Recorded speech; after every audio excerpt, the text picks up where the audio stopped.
Hello everybody, welcome back to the channel. My name is Jared Weathers, and today we're going to be looking through the career of Iggy Azeala. I hope you all enjoy it. Amethyst Amelia Kelly was born in Sydney, Australia. Her father, Brendan, was a cartoonist while her mom was a maid. Kelly lived in a house her dad built by hand. She has two siblings, Matthias and Emerald. I believe I said the first one correctly. She started rapping at the age of 14 and even had a girl group, which she compared to TLC. It unfortunately disbanded as Kelly said she was taking it seriously and the other two were not. Kelly dropped out of high school to help her mom so she could move to America to pursue her dream. She said she has no friends in school, hated every class except for art, and was made fun of for her handmade clothes. She traveled to the US in 2006 before she turned 16 as a vacation, but decided to stay, saying, "I was drawn to America because I felt like an outsider in my own country. I was in love with hip hop, and America is the birthplace of that. So I figured the closer I was to the music, the happier I'd be." She got her GED. She resided in the US on a visa waiver for 6 years, having to renew it in Australia every 3 months. She would live in the US illegally until February 2013, when she was granted an O visa, which allowed her to stay for 5 years in the US. As of 2018, she has become a permanent US citizen. She stayed in Miami and lived in Houston for a brief time. She settled in the ATL area, working with Backbone of the Dungeon family. During this time, she met FKI and Natalie Sims. She said when she rapped, people laughed at her, but she shrugged it off and kept going. She met someone from Interscope who told her to move to LA. She was managed by them for a bit, and she adopted the stage name Iggy from her childhood dog and the street she grew up on, Azeala Street. She started making stop-motion animated videos with her freestyle rap. Azealia released her debut mixtape, Ignorant Art, on September 27, 2011, saying it was made with the intent to make people question and redefine rap's ideals. I might do some album insiders on her music. In December 2011, she announced her debut album, The New Classic. She reached out to ATL native Clifford Joseph Harris, aka T.I. He wanted to help out and executive produce after the phone call. She wanted a summer release, but Interscope wasn't going to allow this to happen. So Azealia opted not to sign with Interscope. She instead signed to T.I.'s label, Grand Hustle Records. In early 2012, XXL added her to the top 10 freshman list along with French Montana, Danny Brown, Hobson, Roscoe Dash, and Eminem murder victim Machine Gun Kelly. On March 1st, T.I. announced Grand Hustle signed Azealia along with Chip and Trey the Truth. On March 26th, she posted Murder Business, which was meant to be the lead single off the new classic. In April, she announced an EP called Glory. On June 24th, she released Multi-Millionaire Misfits from Glory, which didn't release until July 30th, 2012. On September 28th, she announced her second mixtape called Trap Gold on October 11th, 2012. On October 9th, she performed with T.I. and B.O.B. at the 2012 BET Hip Hop Awards. A bit after this, she embarked on a small U.S. tour with Rock Nation singer Rita Ora. She then headlined her own tour in Europe to advertise Trap Gold. On December 16th, she performed with Natasha Bedingfield and funk innovator Bootsy Collins, covering the 1990 disco song Groove is in the Heart by D-Light on VH1 Divas. In January and February of 2013, she worked on her singles for her debut album while on tour. She was on Rita Ora's Radioactive tour, where she premiered her lead off single, Work. The single debuted on BBC Radio 1 Extra on February 11th, 2013. On February 13th, 2013, she was signed by UMG subsidiary Mercury Records. This doesn't really make sense because T.I. signed her, but then she said she was like a free agent. It's kind of weird. She released a second single called Bounce and a third single called Change Your Life with T.I. and confirmed she was not signed to Grand Hustle but was heavily affiliated with them. Her debut album was supposed to be released in October 2013, but she told Australia's Herald Sun she was busy supporting Beyonce on her tour, and her label would not allow her to release her debut album until March 2014. She wasn't sure when an official...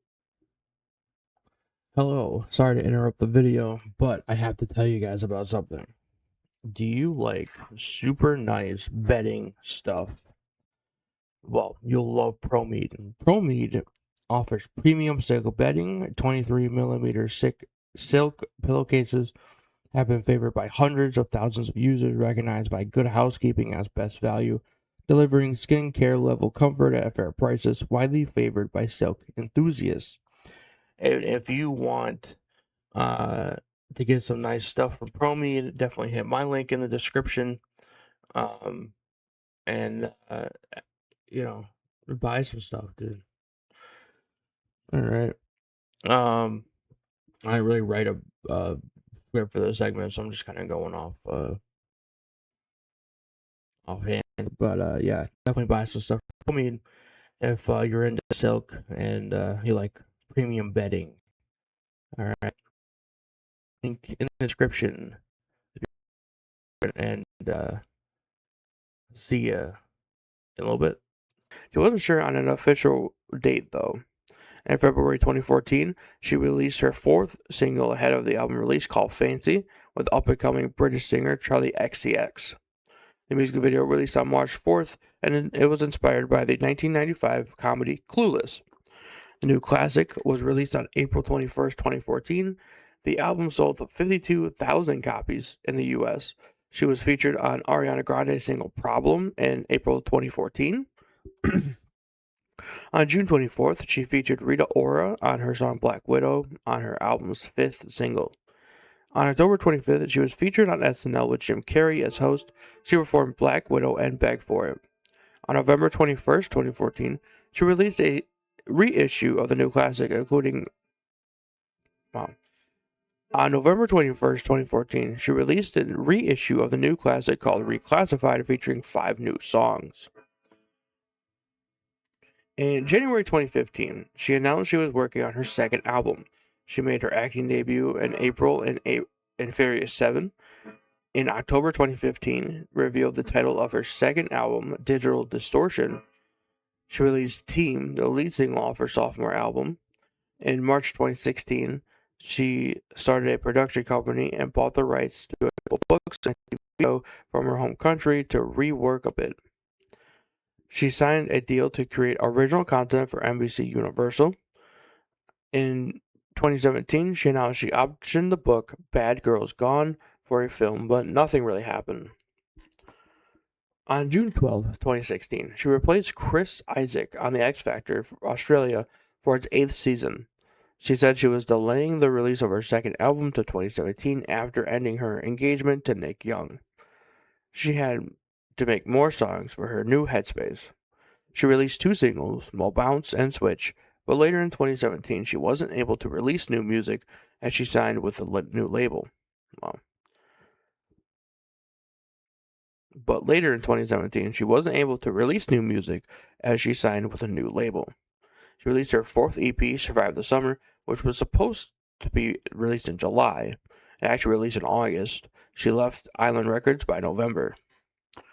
She started her own record label called Bad Dreams Records. 2 weeks later, she signed a $2.7 million distribution deal with Empire Distribution, and she would be independent and sign her own artists. She finally completed work on her second album, which is now called In My Defense. She released her lead-off single called Sally Walker. In My Defense, released on July 19th, 2019, she released a new EP called Wicked Lips on December 2nd, 2019. She announced her third album called The End of an Era, which she released on August 13th, 2021. And she would be taking hiatus from music. She still released some music in 22, and in January of 23, she announced a 4th album called Hotter Than Hell and started an OnlyFans for promotion. In early 24, she confirmed she would not be working on the album and focus on other projects. She launched a meme coin, launched a non-contract service called Unreal Mobile, and a crowdfunding platform called Dream Vault. She should have gone by Amethyst. Personally, I think Iggy was kind of stupid. I will say doing more research. I will say doing more research. She has been doing this a lot longer than I thought. I think I finally have come around. Took a decade, maybe. But I think it's time to give Iggy her flowers. I was swept up in the Iggy hate at the time, and I just have to apologize. You know, that's on me. I should have been more open minded to more people wanting to join this community instead of trying to gatekeep it like a lot of people try to. That's on me. I do want to go back and revisit her albums, um, and see kind of because I only heard Fancy and there's a couple other ones, but like Fancy played a lot, so maybe that's a bad thing to go off of. Thank you everybody for watching. If you liked the video, subscribe below. We are on the road to 5K. Have a great day, and I will see you next week. Post videos every Tuesday. So if you like that, hit subscribe, and I'll see you next time. I see you next week.